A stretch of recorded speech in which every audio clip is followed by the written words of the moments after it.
अस्सलाम वालेकुम स्टूडेंट्स। तो उम्मीद है कि आप लोग खैरियत से होंगे और ये हमारा जो लेक्चर है काफ़ी टाइम बाद रिकॉर्ड हुआ है। कुछ मसरूफियात थी जिसकी वजह से लेक्चर को रिकॉर्ड करने में थोड़ा डिले आया। अच्छा, हमने अपनी अब तक क्लासेस में HTML और CSS कवर किए। HTML में हमने देखा कि HTML से हम किस तरह से अपनी वेबसाइट पे कोई भी चीज़ शो करवाते हैं और फिर CSS से उसको किस तरह से स्टाइल देते हैं। तो आज हम एक कंक्लूजन लेक्चर के साथ आए हैं। तो मैंने सोचा कि कंक्लूजन लेक्चर है तो आप लोगों को कोई चीज़ बनाकर दिखाऊं ताकि आप लोगों को पता चले कि कोडिंग तो करनी किस तरह हमने कोडिंग करनी वो तो हमने देख लिया, लेकिन कोई चीज़ डिज़ाइन किस तरह करनी है वो दिखते हैं, डेवलप किस तरह करनी है वो दिखते हैं। सबसे पहले हम अपना कंक्लूजन का लेक्चर ओपन करते हैं। बाय द वे, आज का लेक्चर जो है इसकी जो सारी कोडिंग है वो मैंने पहले से लिखी हुई है ताकि हमारा टाइम सेव हो सके। तो मैं आप लोगों को जो कोड लिखा हुआ है उससे समझाऊंगा। अपने फोल्डर को विजुअल स्टूडियो कोड में ओपन कर लेते हैं।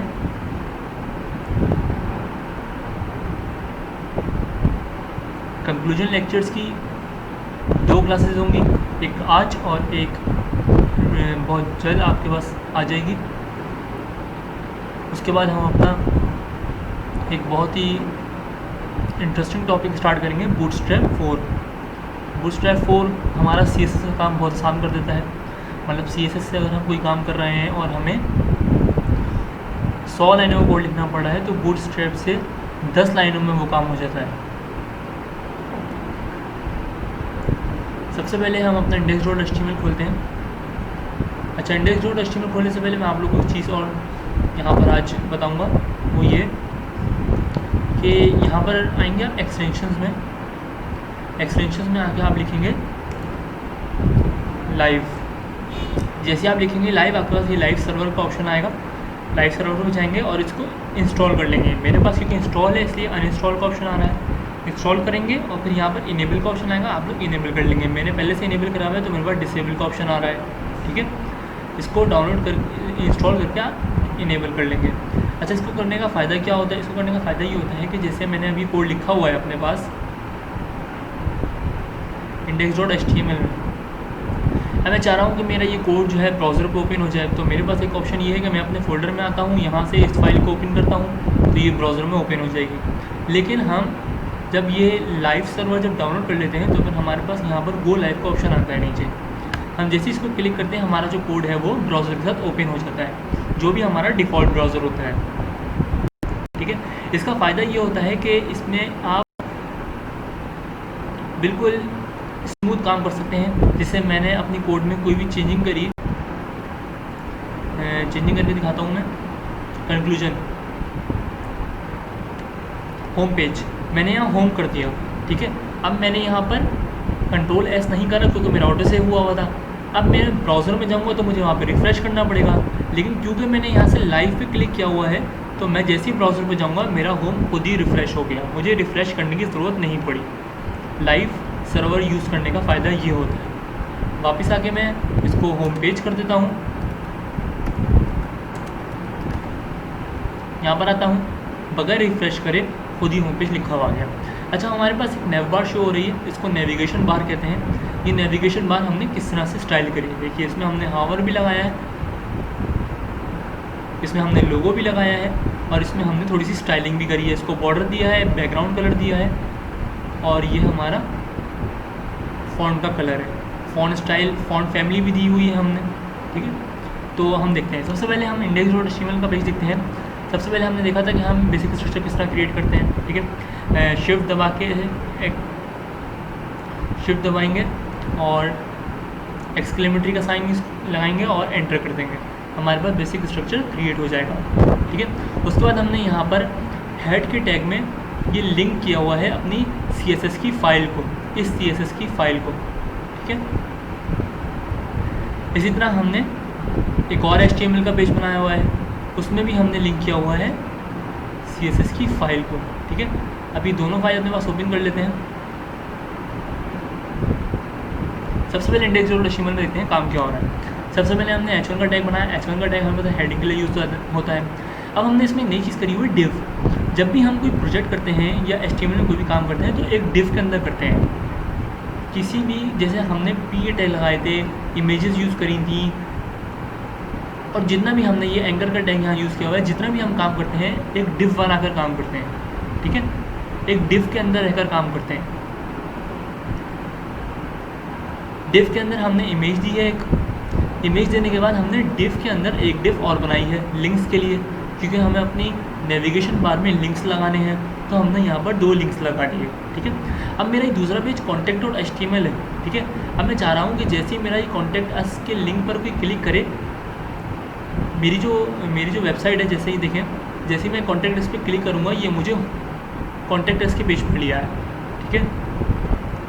तो मैंने href में उस पेज का नाम लिख दिया contact.html, ताकि जब भी कोई कॉन्टैक्ट अस पे क्लिक करे मुझे डायरेक्ट contact.html वाले पेज पे ले जाए।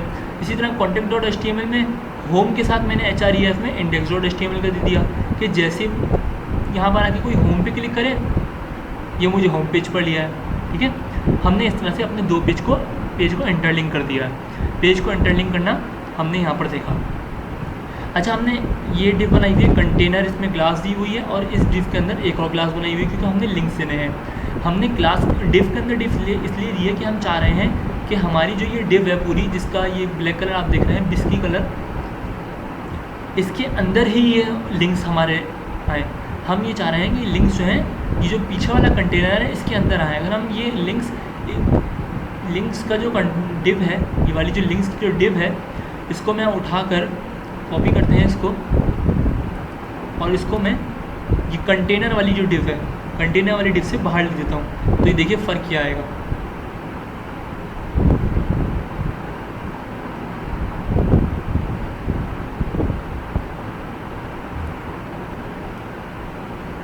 अच्छा, हमने contact.html चेंजिंग करी है, contact.html, ये देखिए हमारे जो लिंक्स हैं वो इस नेविगेशन बार से बाहर आ चुके हैं, ठीक है। इसको हम हटा देते हैं क्योंकि इसकी हमें ज़रूरत नहीं है, हमें अपनी नेविगेशन बार के अंदर ही अपने लिंक्स लगाने हैं, ठीक है। तो हमने डिव के अंदर डिव यूज़ करा, ठीक है। मैंने इमेज का जो टैग है वो भी डिव के अंदर यूज़ करा, क्योंकि मैं चाह रहा हूँ कि मेरी इमेज भी जो है वो कंटेनर के टैग के अंदर आ जाए, ठीक है। दोनों जगह हमने सेम कोडिंग लिखी हुई है, क्योंकि हमारा, हम देखें, हम किसी पेज पे जाएं, हमारा जो नेविगेशन बार में फ़र्क नहीं आया। नेविगेशन बार और जो पेज का टाइटल और लोगो होता है वो इसी तरह बनता है कि हर पेज पे, जिस तरह ये एक पेज है, ये एक पेज है, तो टॉप पे ये चीज़ सेम रहती है हमेशा, ठीक है। अच्छा, इसके अंदर हमने एक इमेज लगाई हुई है। इमेज हमने एक्सटेंशन दिया हुआ है PNG का।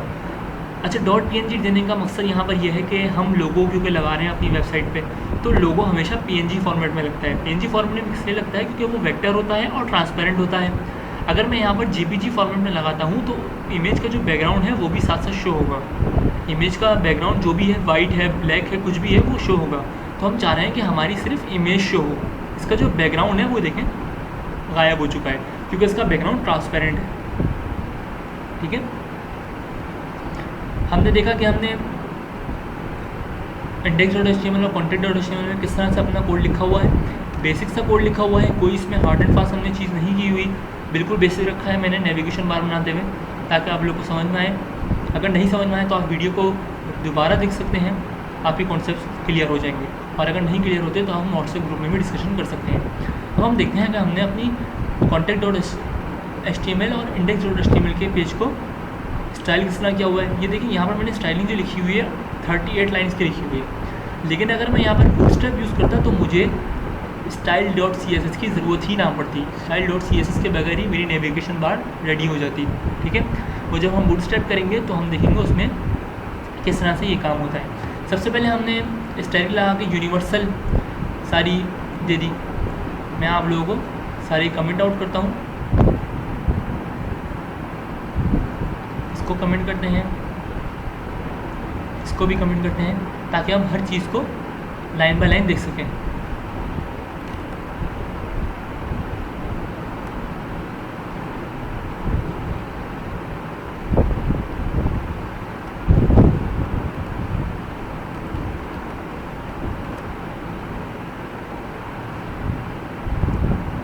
इसको हम कमेंट आउट कर देते हैं,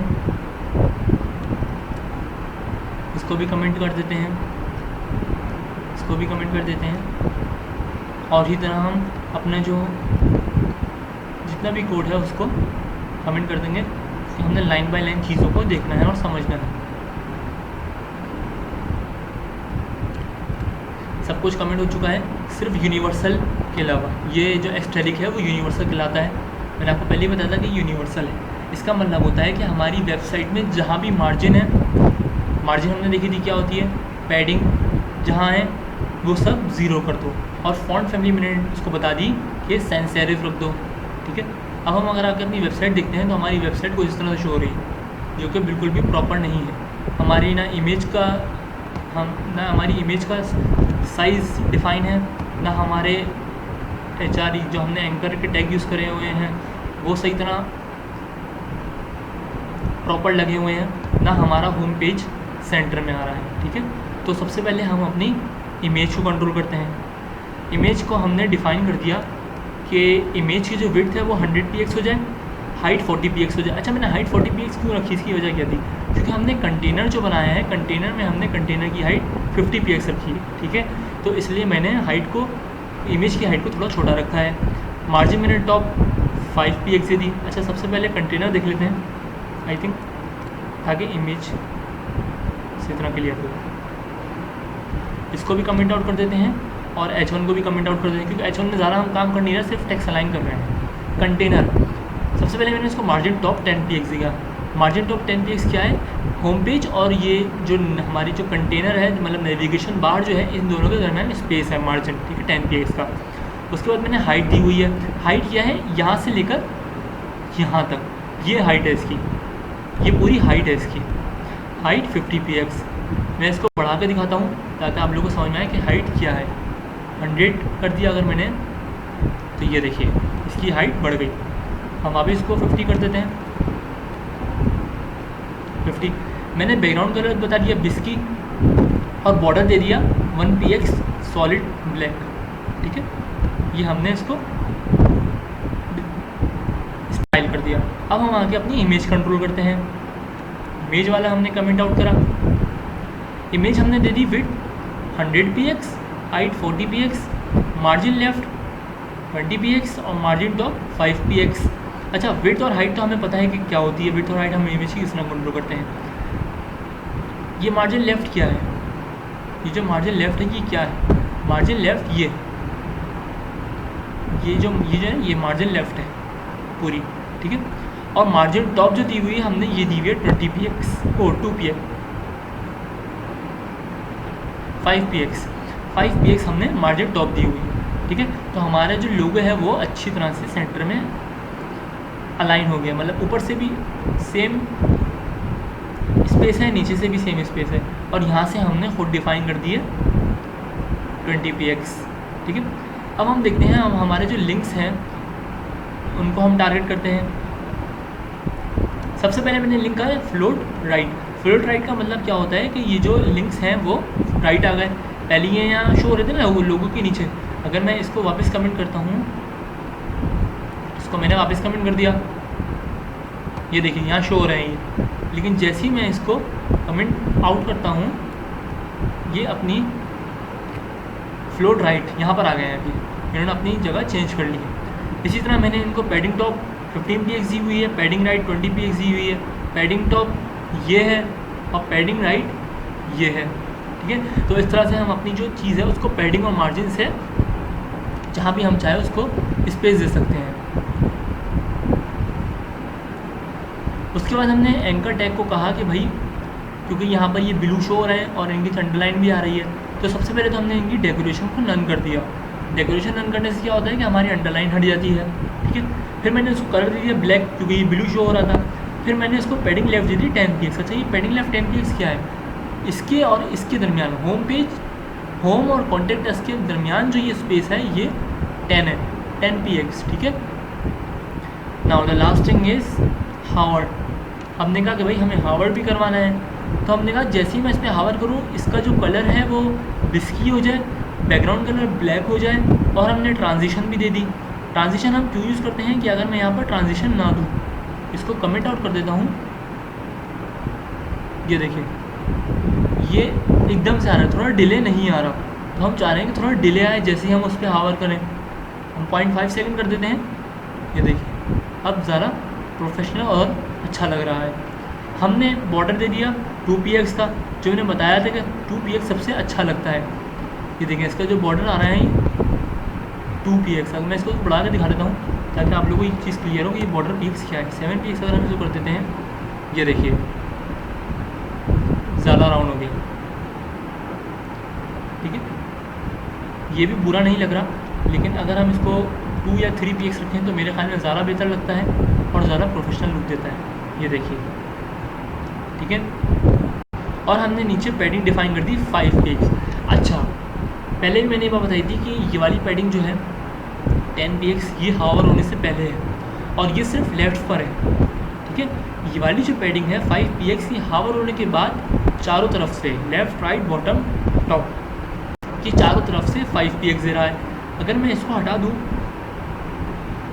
इसको मैंने यहाँ से कमेंट कर दिया। अब कमेंट करने के बाद होगा ये देखिए इस तरफ से तो आ रही है क्योंकि ये बाय डिफ़ॉल्ट आ रही है, लेकिन हमें चाहिए चारों तरफ से बराबर।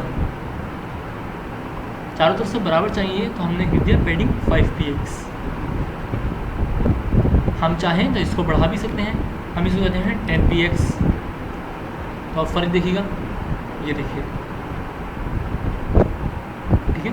और इसी तरह हमने देखा था कि मैं इसको 5 ही कर देता हूँ और पैडिंग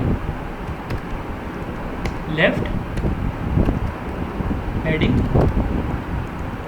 राइट दोनों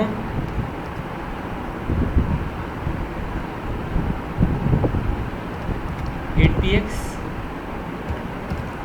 पी एक्स। अब फ़र्क देखें,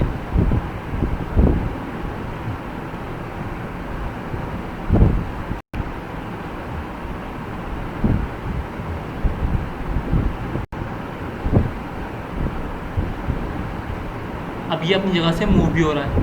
होम का जो लिंक है वो अपनी जगह से मूव भी हो रहा है क्योंकि हमने पैडिंग लेफ़्ट और पैडिंग राइट ज़्यादा दी हुई है।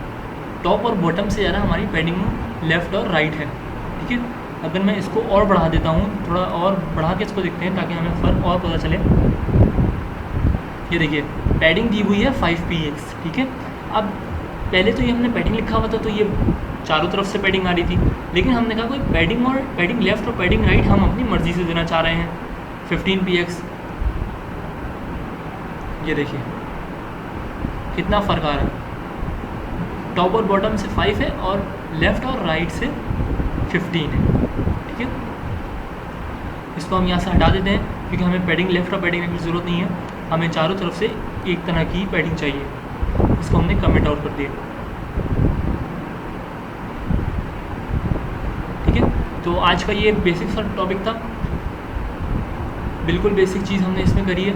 हमने कोई हार्ड एंड फास्ट चीज़ नहीं करी, जो चीज़ें हमने अभी तक करी हुई थी हमने उसी को यूज़ करा है कि हम उसको यूज़ किस तरह करते हैं। और ये नेविगेशन बार हमने जनरेट कर ली है, नेविगेशन बार इसको कहते हैं। ठीक है, मैं यहाँ पर इसका कलर चेंज कर देता हूँ, कलर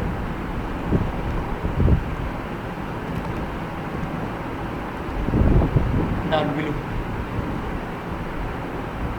तो अभी हमारे लोगो जैसा कलर हो गया है। ठीक है, हम चाहें तो इसको भी डार्क ब्लू कर सकते हैं।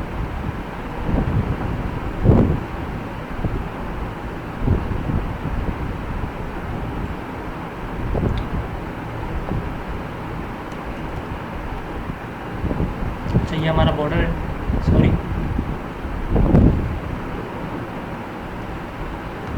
यहाँ से चेंज होगा। इसको हम कर देते हैं डार्क ब्लू। ठीक है, और इसको भी हम कर देते हैं डार्क ब्लू। ये देखिए ठीक है, तो हम कलरिंग अपनी मर्ज़ी से दे सकते हैं, जो हमारी मर्ज़ी हो, और हर चीज़ को हम अपने हिसाब से कंट्रोल कर सकते हैं स्टाइलिंग के ज़रिए। लोगो का मैंने बताया कि लोगो हम PNG फॉर्मेट में देते हैं, वो किस लिए, क्योंकि हमें ट्रांसपेरेंट लोगो चाहिए होता है। अच्छा, हमने यहाँ पर लोगो लगाया हुआ है, मैं चाह रहा हूँ कि जैसे ही कोई लोगो पे क्लिक करे, HREF हमने यहाँ पर दिया और यहाँ लगा दिया हैश, बल्कि index.html।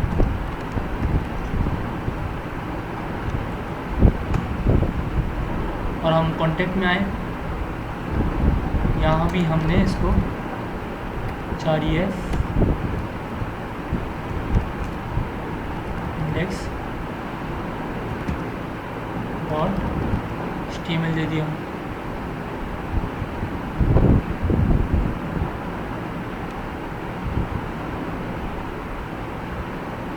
अच्छा, ये काम नहीं करेगा। ये काम क्यों नहीं कर रहा है? क्योंकि हमने जो HREF पर टैग दिया है वो हमने इमेज के टैग में दिया है। तो अगर हमें इस इमेज को क्लिकेबल बनाना है तो हमें इसको एंकर टैग के अंदर लिखना होगा। तो अभी हम ऐसा काम नहीं करते, क्योंकि हम जब बूटस्ट्रैप करेंगे तो उसमें ज़रा आसानी से ही काम हो जाएगा और हमें बहुत सारी चीज़ें बूटस्ट्रैप से बनी बनाई भी मिल जाती हैं। ठीक है, तो आज का लेक्चर हम ये एंड करते हैं। होप कि आपको समझ में आया होगा। अगर अभी भी कोई चीज़ समझ में नहीं आई तो आप इस वीडियो को दोबारा देख सकते हैं और जो भी चीज़ क्लियर ना हो उसको समझ सकते हैं। नेक्स्ट वीडियो तक के लिए इजाज़त। अल्लाह हाफिज़।